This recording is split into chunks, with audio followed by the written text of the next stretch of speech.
তারপর আমাদের এলাকায় একটা দৃশ্য আমি বাস্তব চোখে দেখে খুব কষ্ট পাচ্ছি ভাই, বলবো তথ্যটা।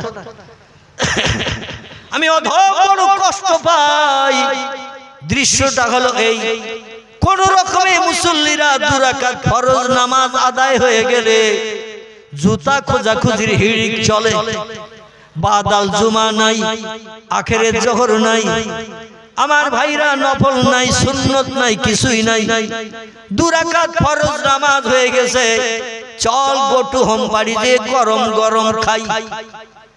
শতকরা 90% মতো মানুষ, বিশেষ করে আমার গ্রামের কথা বলছি, যদি প্রত্যক্ষ প্রমাণ দেখতে চান আগামী জুমার দিন যাবেন, অধমের কথাটা বাস্তব সত্য কিনা একটু প্রমাণ করে নেবেন। অন্য গ্রামে যাওয়ার কথা বলবো না, তবে আল্লাহর অফুরন্ত রহমত, আমি যে গ্রামে দীর্ঘ 40 বছর ইমামতি করছি, এই গ্রামটির নাম হলো খিদিরপুর, তালপুকুর বাজারের পাশে। আমার গ্রামের মুসল্লিরা এখনো এই নিয়ম চালু করে নাই। অন্তত শেষ দোয়া পর্যন্ত বাচ্চা কাচ্চা মুসল্লিরা সকলে থাকে।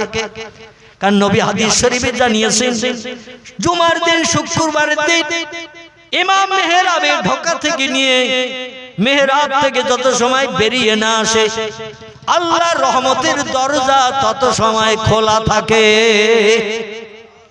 যা চাওয়া হয় আল্লাহ দোয়া কবুল করে বান্দাদের মনোবাঞ্ছা পূর্ণ করে দেন।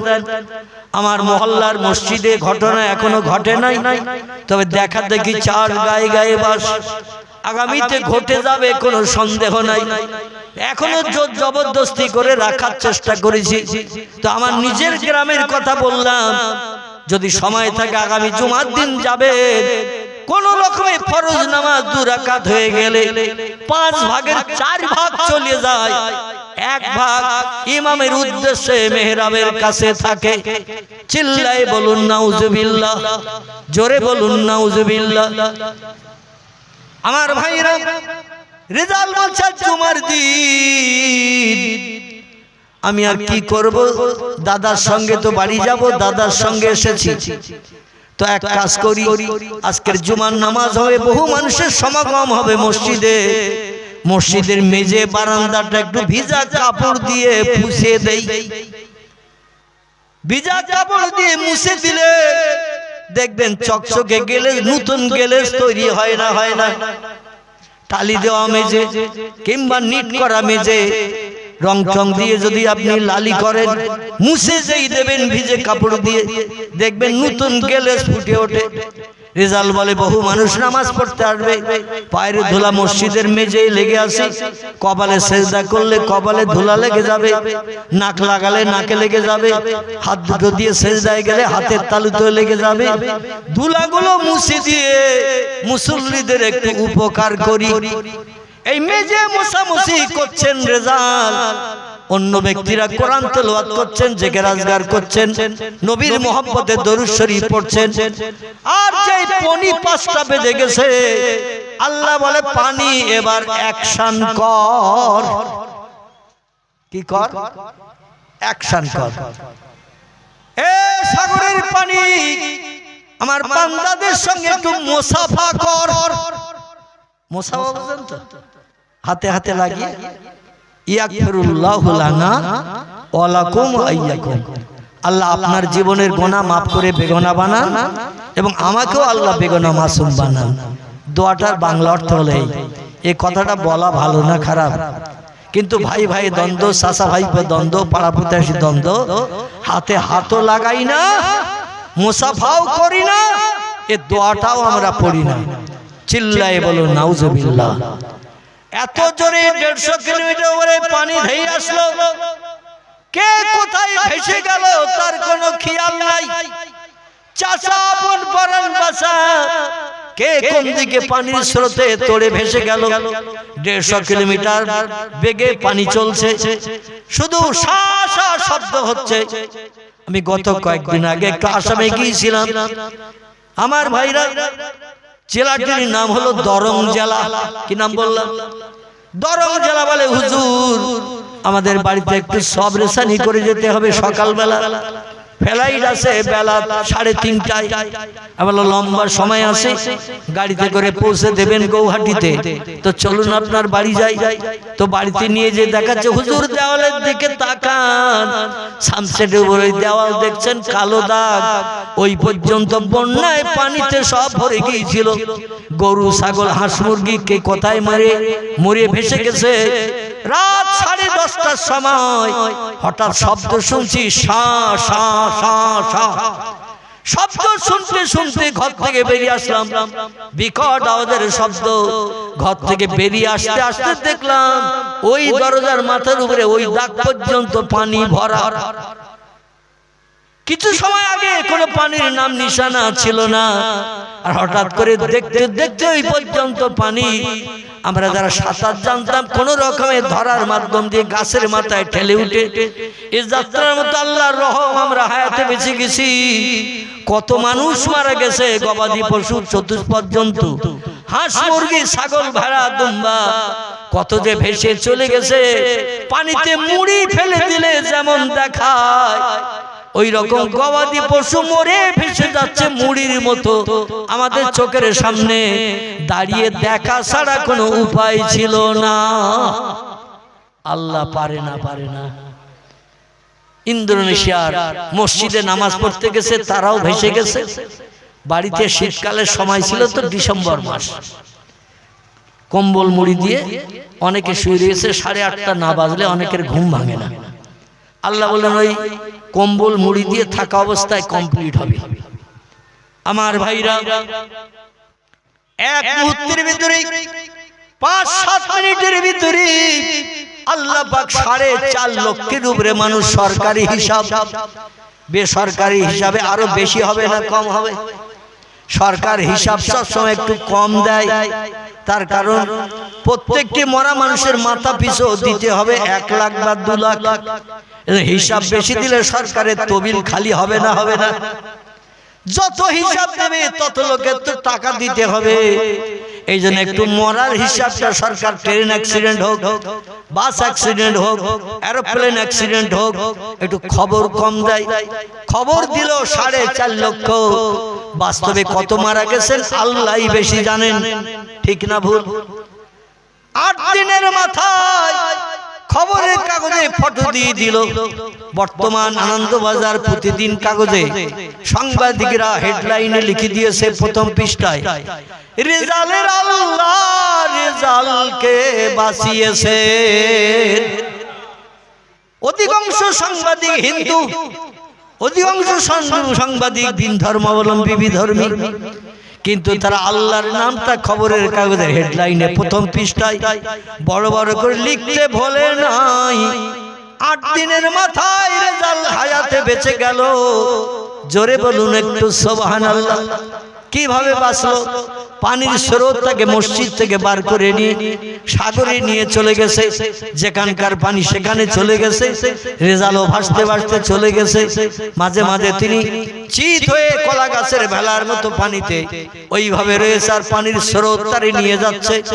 মাঝে মাঝে মাথা উঁচু করে দেখছে ডাইনে বামে, সাঁতার কাটতে কাটতে দেখছে ডাইনে পানি বামে পানি, পায়ের দিকে পানি, মাথার দিকে পানি।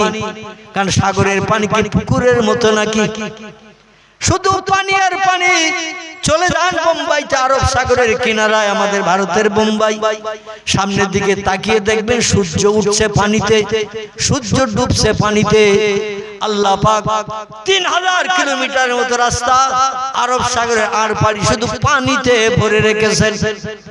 সাগরের পানিতে মাথা উঁচু করে শুধু পানি আর পানি দেখে। রেজাল বলে আল্লাহ আজ 8 দিন কিছু খাই না, কোন খাবার নসিবে জোটে না, একটু পিপাসার পানি পান করতে যাই। সাগরের লবণাক্ত এত তীক্ষ্ণ নোনা পানি, গালে দিলে মাথা পর্যন্ত এমন করে সিঁড়ি মেরে ওঠে, মাথা পর্যন্ত যন্ত্রণা হয়ে ওঠে। এত লবণাক্ত পানি, পানিও পান করে পিপাসা নিবৃত্তি করতে পারি না। খাবারের তো কোনো সন্ধান নাই। দেখতে দেখতে 8 দিন হয়ে গেছে। কদিন? 8 দিন হয়ে গেছে। আল্লাহ বলছেন ইন্নাল্লাহা ইয়ারযুকু মাইয়াশাউ বেগৈর হিসাব। জোরে বলুন একটু আল্লাহু আকবার। আল্লাহ বলছেন আমি আল্লাহ যারে রিজিক দান করি, বান্দা নিজেও কল্পনা করে জানতে বুঝতে পারে না কিভাবে কোথা থেকে আমার জন্য খাদ্য পরিবেশিত হলো। জোরে বলুন একটু সুবহানাল্লাহ। কোরআনের কথাটা ঠিক না ভুল? আল্লাহ যারে খাদ্য দেন ও বান্দা নিজেও বুঝতে পারে না। আচ্ছা আমি একটা তথ্য দেই, কাল সকালবেলা কি খাবো বলতে পারবো? কাল সকালবেলা আমি আপনি কি খাবো বলতে পারবো? তাও বলতে পারবো না। আল্লাহ আমাদের জন্য রিজিক 40 দিন আগে ঠিক করে রেখেছে। জোরে বলুন একটু সুবহানাল্লাহ। কদিন আগে? তিরমিজি শরীফের হাদিস। নবী বলছেন বান্দা আজকের যেটা খায় 40 দিন আগে আল্লাহ ওটা ঠিক করে রেখেছে। দিনের দিন সবাই খাবার চাবে আর পরিবেশন করতে যে ভিড় ভাট্টা হবে, দুশ্চিন্তায় পড়বো আমি ওটা পছন্দ করি না। তাই আজকের যেটা খাবে 40 দিন আগে ঠিক করে রাখি, সময় হলেই পরিবেশিত হবে। জোরে বলুন সুবহান। আমার ভাইরা, জাপান জার্মান থেকে তেরান আসছে, তেরান ইন্দোনেশিয়ার জমিনে বেশি মানুষ মারা গিয়েছিল ইন্দোনেশিয়ায়, মুসলমানদের দেশে। কারণ ইন্দোনেশিয়া সাগরের ধারে পিকনিক স্পট বানিয়েছিল, লজ বানিয়েছিল সাগরে ঢেউ আর পানির তরঙ্গ দেখার জন্য। সেইখানে ইন্দোনেশিয়ার সরকারি তরফ থেকে বড় বড় ধনী মানুষেরা, আমাদের দীঘায় যেমন সমুদ্র সৈকতে বাড়ি টাড়ি আসে না নাই, এ কথা বলে কেউ জাননি দীঘায়? আমি প্রোগ্রাম করতে যে বাস্তবে দিনের বেলা গাড়ি নামিয়ে দিলাম সাগরের চরে, আমার 4 চাকা গাড়ি নামিয়ে দিলাম সাগরের চরে। নেমে কাছে লুঙ্গিও তো থাকে আমাদের কাছে সব সময় ব্যাগের ভিতরে, একটা গামছাও আমি নিয়ে গিয়েছিলাম। সাগরের চরে গাড়ি নামিয়ে দিয়ে সাগরে নেমে যে গোসল করে, 3 জন ব্যক্তি গাড়িতে ছিলাম। গোসল করে আসতে যে দেখি গাড়ির কাছাকাছি পানি প্রায় উঠে গেছে, মানে জোয়ার চলছে, এমনি দেখলে বোঝা যায় না, মুহূর্তের ভিতরে পানি অনেক দূর ঠেলে ওঠে। জোরে বলুন একটু সুবহানাল্লাহ। আমার ভাইরা, যেটি আমি আপনাদের কাছে বলতে চাইছিলাম, বিদেশ থেকে ত্রাণের খাবার আসে ইন্দোনেশিয়ায়। ওদের দেশের ব্যবসায়ীরা ব্যবসা করার জন্য সাগরের চরের কাছে বিল্ডিং বানিয়েছে, লজ বানিয়েছে। আর যুবক যুবতীরা যায় ওই সব সাগরের চরে লজ ভাড়া করে থাকে। যেমন ব্যভিচার তেমন মদ খাওয়া, চরিত্র নষ্ট করার কারখানা হলো দীঘার সমুদ্র সৈকত। এমন করে কপিল মুনির আশ্রম, আমার ভাইরা ফুলডুবি হয়ে কপিল মুনির আশ্রম, আমাদের কাকদ্বীপ হয়ে যেতে হয়। আমি অধম সাগরের চর পর্যন্ত গিয়েছি, কপিল মুনির আশ্রম পেরিয়ে যে এখানে শুধু চরিত্র নষ্টের কারখানা, লজগুলো বাড়িয়ে রেখেছে মানুষেরা। আর হাজার হাজার টাকা নিয়ে ওখানে যুবক যুবতীদের থাকার সুযোগ করা হয়। দুনিয়ার সব ধর্মাবলম্বীদের জন্য সম্ভব, তাদের মদ খাওয়া হারাম নয়, সুদের ব্যবসা করা হারাম নয়, চরিত্র নষ্ট করা তাদের কাছে মামুলি ব্যাপার, কিন্তু আমাদের কি ওটা করা সম্ভব? আল্লাহ বলে মুসলমান দেশ, শতকরা 90% মুসলমান যে দেশে বাস করে, আর সেই দেশের চরিত্র নষ্টের কারখানা বানিয়ে টাকা আয় করছো। 9টা ধানের চাল কটা দেখিয়ে দেব তোমাদের। আমার দুনিয়ায় বাস করবে, আমার নেয়ামত খাবে, আমার অনুদান, সংসার জীবনে বিবি বাচ্চা নিয়ে সুখ ভোগ করতে যে চরিত্র নষ্ট করে পশুর মতো আদর্শ তৈরি করবে। ইন্না বাতশা রাব্বিকা লাশাদীদ। আল্লাহ বলছেন আমি যখন ধরি তখন জমির ধারা ধরি, আমি একটু ছাড় দেই, তবে একেবারে বান্দাদের ছেড়ে দেই না। ঠিক না ভুল? আল্লাহ আমি ছাড় দেই কিন্তু একেবারে ছেড়ে দিই না। যখন আমি ধরি জমির ধারা ধরি, শস্য দানা পরিমাণ সাহায্য পাবে না। জোরে বলুন নাউজুবিল্লাহ। বিদেশি জলজাহাজ ত্রাণের খাবার আনছে ইন্দোনেশিয়ায়। হঠাৎ দূর থেকে লক্ষ্য করে দেখে একটা নারকেল গাছ পানিতে ভেসে যাচ্ছে। কি গাছ? নারকেল গাছ দেখবেন পানিতে ছেড়ে দিলেও ভাসে, কলা গাছ যেমন ভাসে, সজনে গাছ ভাসে, বাঁশ ফেলে দিলেও ভাসে, ভাসে না? ভাসে। ওই রকম নারকেল গাছ ভেসে যাচ্ছে পাতা সমেত। পানির তলে স্রোতে নারকেল গাছ উপড়ে যে পানিতে ভাসতে ভাসতে সাগরে চলে গেছে। আর রেজাল ওই সাগরের পানিতে চিত হয়ে শুয়ে রয়েছে। হঠাৎ গায়েকে ধাক্কা দিল, যেন বলে কোন কুমির জলস্থি আমারে খেতে এসেছে নাকি। একটু মাথা উঁচু করে তাকিয়ে দেখে নারকেল গাছের পাতা ওর গায়ে লেগে ধাক্কা লেগে পাশ দিয়ে স্রোতে চলে যাচ্ছে। রেজাল বলে, আল্লাহ তুমি সাহায্য করেছ, কত সময়ের সাঁতার কেটে পানিতে ভেসে থাকবো। হাত পা গুলো তো অবাস হয়ে আসছে, আর চলতে চায় না।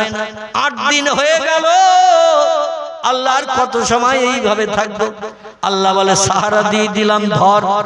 ইউসুফ নবীকে যেমন জিবরিল আমিন কুয়ার তলায় ডানা বিছিয়ে দিয়ে ইউসুফ নবীকে উঠিয়ে নিয়েছিল, ওই রকম আল্লাহ পাক রেজালের হাতে নারকেল গাছের ডাঁটা পাতা ধরিয়ে ওই গাছের 2 দিকে পা দিয়ে ঘোড়া চাপার মতো চুপ করে বসে রয়েছে। ওই 9 থেকে 10 বছরের বাচ্চা ছেলেটি, আর চতুর্দিকে তাকাচ্ছে শুধু পানি আর পানি। এমন সময় জাহাজ আসছে ত্রাণের খাবার, রুটি গুড় মুড়ি নিয়ে। বলে, কি যেন দেখছি একটা গাছ ভেসে যাচ্ছে, কিন্তু গাছে দেখছেন একজন ঘোড়সওয়ার বসে রয়েছে। কাছাকাছি এসে দেখে তো ঘোড়সওয়ার না, একটা মানুষ নারকেল গাছের 2 দিকে পা দিয়ে বসে রয়েছে। ওরা কাছের জানালা খুলে দিয়েছে, জলজাহাজের জানালা, কাছের জানালা খুলে দিয়ে হাত লম্বা করেছে। 8 দিনের অনাহারা ক্ষুধার্ত রেজাল সঙ্গে সঙ্গে হাতে হাত লাগিয়ে দিয়েছে। জাহাজের মানুষেরা, নাবিকেরা তারে তুলে নিয়েছে, নিয়ে বলছে, তোমার বাড়ি কোথায়? বলে, বাড়ি ইন্দোনেশিয়ায়। বলে, তোমার নাম কি? বলে, আমার নাম মোহাম্মদ রেজাল। বলে, কতদিন আছো পানিতে? বলে, সুনামি হয়েছে যতদিন। ওরা গণনা করে দেখলো 8 দিন সুনামি হয়ে গেছে, জলোচ্ছ্বাস।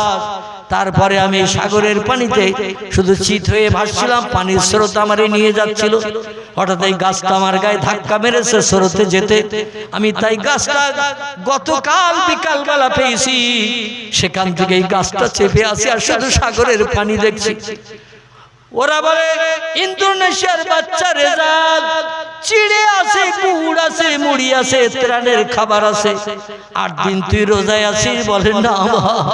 বলে, একটু পানি পান করবো, তাও সাগরের নোনা পানি খেতে পারি না। বলে, যত পারিস পানি খা, যত পারিস চিড়ে গুড় মুড়ি খা, তাছাড়া বাড়তি খাবার তো আমাদের কাছে নাই। চল ইন্দোনেশিয়ার ডাঙায় তোরে তুলে দিয়ে আসি। জোরে বলুন একটু সুবহানাল্লাহ।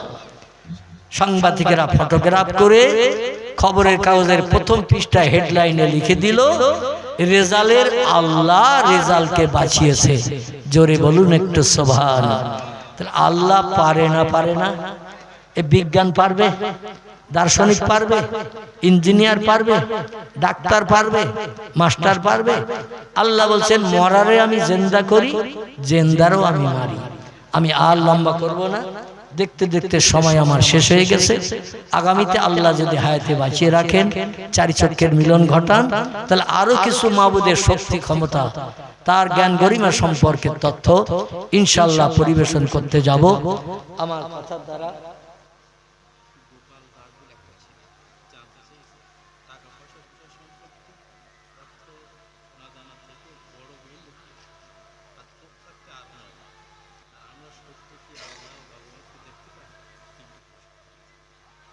প্রথমটা কি লিখেছে?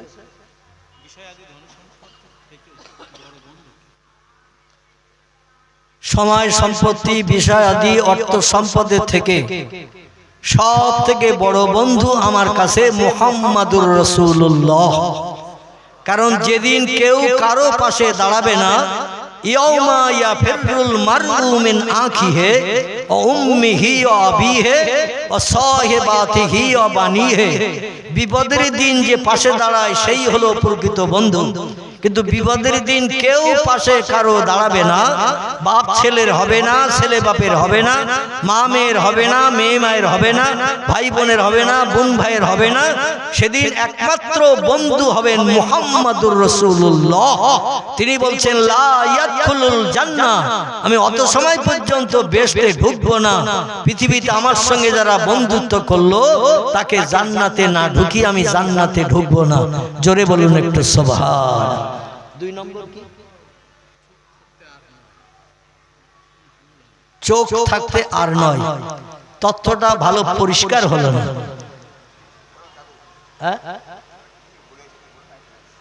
চোখ থাকতে আর নয় মানে এটা কি বুঝাতে চাইছে? মানে আধ্যাত্মিকতার কিছু বুঝাতে চাইছে? হ্যাঁ,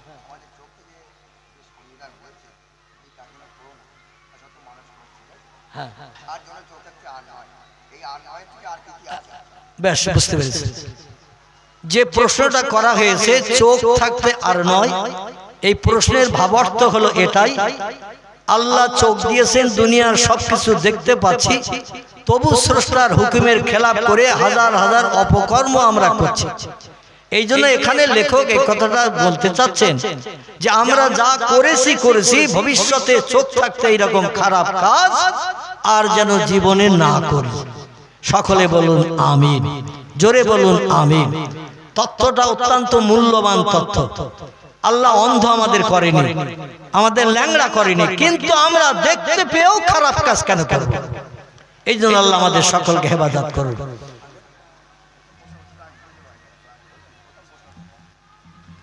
কি লেখা আছে প্রথমটা আমি বললাম? ও সোনা দানা গহনা গাঠি, হ্যাঁ, বন্ধু বান্ধব স্ত্রী স্বামী সব থেকে আপন বড়কে। আমাদের ধর্মীয় মতে সব থেকে আপন বন্ধু আল্লাহ নয়, স্রষ্টা নয়। কারণ হাসরের মাঠে আল্লাহ কাহার জব্বার নাম নিয়ে মেজাজ গরম করে বান্দাদের কৃতকর্মের প্রতিফল দেবেন। সেদিন কারো জন্য বাড়তি শস্য দানা পরিমাণ বাড়তি ফ্যাসিলিটি হবে না, কারো জন্য শস্য দানা পরিমাণ বিপদে ফেলা হবে না। যে যেমনটা আমল নিয়ে যাবে আমলের প্রতিদান তার হাতে হাতে দেখিয়ে দেওয়া হবে। একজন ব্যক্তি বন্ধু হবেন, তিনি হলেন মুহাম্মাদুর রাসূলুল্লাহ। এই বিপদের দিন তিনি আমাদের মুখে হাসি ফুটাবেন। জোরে বলুন একটু সুবহানাল্লাহ।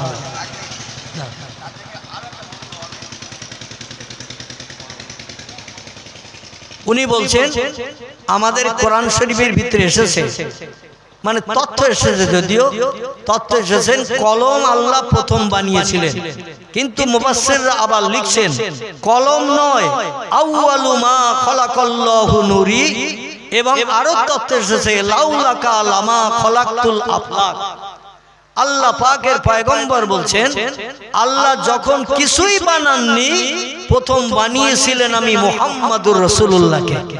এই জন্য কলম আগে তৈরি হয়েছে, এই উত্তরটা সঠিক নয়, কারণ নবীজির জবানি হলো সত্য। এই জন্য নবী বলছেন আমি প্রথম হয়েছি, কলম আগে হয় নাই। এখানে নবী বলছেন আমাকে না বানানোর আগে আল্লাহ কিছুই বানাননি, সর্বপ্রথম আমাকে বানিয়েছেন। আমার নূর থেকে সব সৃষ্টি কিঞ্চিত কিঞ্চিত নূর দিয়ে আল্লাহ সব সৃষ্টিকে বানিয়ে পৃথিবী সুজলা সুফলা শস্য শ্যামলা করেছেন। জোরে বলুন আমিন। বলেন। হ্যাঁ হ্যাঁ জি জি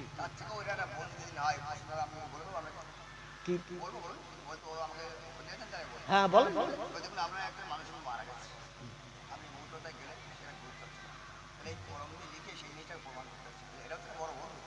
সবই ঠিক আছে। এখন কলম আমাদের বড় বন্ধু, সবই ঠিকই আছে, মানে কলম দিয়ে লিখতে হয়, পুস্তকা দিয়ে লিপিবদ্ধ করে অতীত কাল থেকে ভবিষ্যৎ কাল পর্যন্ত মানুষকে দেখিয়ে তার জ্ঞান দেওয়া যায়। কিন্তু একটা জিনিস হলো, আমি যদি আপনাদের কাছে প্রশ্ন করি আমাদের পয়গম্বর লিখতে জানতেন? আমাদের পয়গম্বর যিনি পৃথিবীর সেরা জ্ঞানী, যিনি বলছেন ইন্নামা বুইস্তু মুআল্লিমান, আল্লাহ পাক আমাকে তাম বিশ্ববাসীর শিক্ষক করে পাঠিয়েছেন। তো শিক্ষক হতে গেলে তাকেও লিখতে হয়, পড়তে হয়। নবী বলছেন আমি জীবনে কোনো কিছু লিখতে জানতাম না, কোনো বই আমি পড়তে জানতাম না, আমি সরাসরি স্রষ্টার কাছ থেকে জ্ঞান পেয়েছি।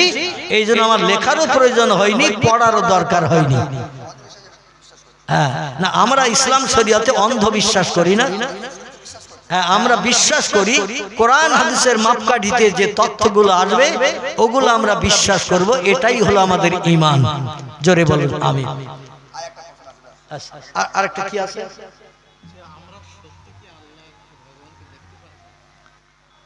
আমার ভাইরা, এই প্রশ্নটার অনেক লম্বা উত্তর আছে, ঠিক আছে, আমি ছোট্ট করে বলছি। আল্লাহ বলছেন লা তুদরিকুল আবসার, তোমরা আমাকে দেখতে পাবে না। কোরআনের ভাষা, লা তুদরিকুল আবসার, তোমরা আমারে দেখতে পাবে না, তবে পৃথিবীর নিদর্শনাদি দর্শন করো। কুল সিরু ফিল আরদ ফানজুর কাইফা কানা আকিবা। আল্লাহ বলছেন ঘরের বারান্দায় বসলে আমার সম্পর্কে তোমরা অভিজ্ঞতা অর্জন করতে পারবে না। ঘর ছাড়ো, বাইরে বেরিয়ে যাও, দুনিয়ার দৃশ্যের দিকে দৃষ্টি নিক্ষেপ করো, তাহলে আমি যে একজন মালিক আছি না দেখলেও তোমরা বিশ্বাস করতে অভ্যস্ত হবে। জোরে বলুন সুবহানাল্লাহ। আল্লাহ বলে আমারে দেখতে পাবে না তাই বলে আমি নাই, এরকম অবিশ্বাস যেন করিও না। এমন কিছু সৃষ্টি আমি পৃথিবীতে বানিয়েছি, সারা জীবন অতীত থেকে ভবিষ্যৎ সে জিনিসটা দেখতে পাবে না, কিন্তু জিনিসটা আছে, এটা তোমরা বাস্তবে প্রমাণ করতে পারবে। যেমন হাওয়া, কি কথা বলেন, হাওয়া এ অতীতকাল থেকে নিয়ে ভবিষ্যৎকাল পর্যন্ত হাওয়ার রং কালো না সাদা, লাল না হলুদ, নীল না গোলাপি, এখনো পর্যন্ত তত্ত্ব দিতে পেরেছে? আমরা চোখে দেখতে পাই না, তাহলে হাওয়া দেখতে পাই না যেমন বিশ্বাস করি, আল্লাহকেও দেখতে পাই না তেমন বিশ্বাস করি। পৃথিবীতে একজন ব্যক্তি আল্লাহকে দেখেছেন, তিনি হলেন সাইয়্যিদুল আম্বিয়া রাহমাতাল লিল আলামিন, যার মধুর নাম আল্লাহ কোরআনেই কোট করেছেন মুহাম্মাদুর রাসূলুল্লাহ সাল্লাল্লাহু আলাইহি সাল্লাম। তিনি তার জীবনের 53 বছর বয়সে রজব মাসের 26 তারিখের দিনগত রাত তিনি পৃথিবীর জমিন থেকে রকেট চেপে দুনিয়ার 3টে দেশ পরিভ্রমণের পরে বাইতুল মুকাদ্দাসের চাতল থেকে উর্ধ্ব গগন ভ্রমণ করে মহান প্রভু আল্লাহর খাস কোয়ার্টার আরশ কুরসি যার নাম, সেইখানে যে আল্লাহর সামনে বসাবসি করে 27 বছরের লম্বা মেয়াদ আল্লাহকে সামনে নিয়ে বসে গল্প গুজব করেছিলেন। জোরে বলুন একটু সুবহানাল্লাহ। এছাড়াও পৃথিবীর কিছু আল্লাহওয়ালা আল্লাহ প্রেমিক খোদাভক্ত মানুষেরা অন্তরে চোখে আল্লাহকে দেখেছেন, যেমন মনসুর হাল্লাজের নাম এসেছে। কার নাম? মনসুর হাল্লাজের নাম আল্লাহকে দেখেছেন। যাই হোক, আমার সময় শেষ, একটু যেতে হবে সেই ক্যানিং নদীর ওপারে। ভাই আমি দুটো প্রোগ্রাম খুব খুশি হলাম, হাত দেবেন, খুব খুশি হলাম। এরকম কিছু তথ্য জানার জন্য কোনো ব্যক্তি প্রশ্ন রাখলে আমরা খুব খুশি হই, আমরা খুবই সন্তুষ্ট হই, কারণ মানুষ সঠিক তথ্য নিয়ে সুপথে চলবে, এটা মানুষের জন্য এনাফ, যথেষ্ট। যাই হোক, আগামীতে আল্লাহ তৌফিক দিলে আরো কিছু তথ্য পরিবেশনের চেষ্টা করব। আমার কথার দ্বারা কারো অন্তরে আঘাত, দুঃখ, ব্যথা যদি লেগে থাকে, ভাই হিসাবে বা আপন সন্তান হিসাবে, সন্তানের তুল্যতা এখন আমি আর নই, কারণ আমার বয়স দেখতে দেখতে 64 পেরিয়ে গেছে। কত বললাম? 64 পেরিয়ে গেছে অদমের বয়স। এই জন্য ভাই সমতুল্য, পিতা সমতুল্য যারা আছেন সকলে ক্ষমার চোখে দেখবেন। ওমা আলাইনিল বালাগ। আমি আপনাদের জন্য দোয়া কামনা করি, আপনারা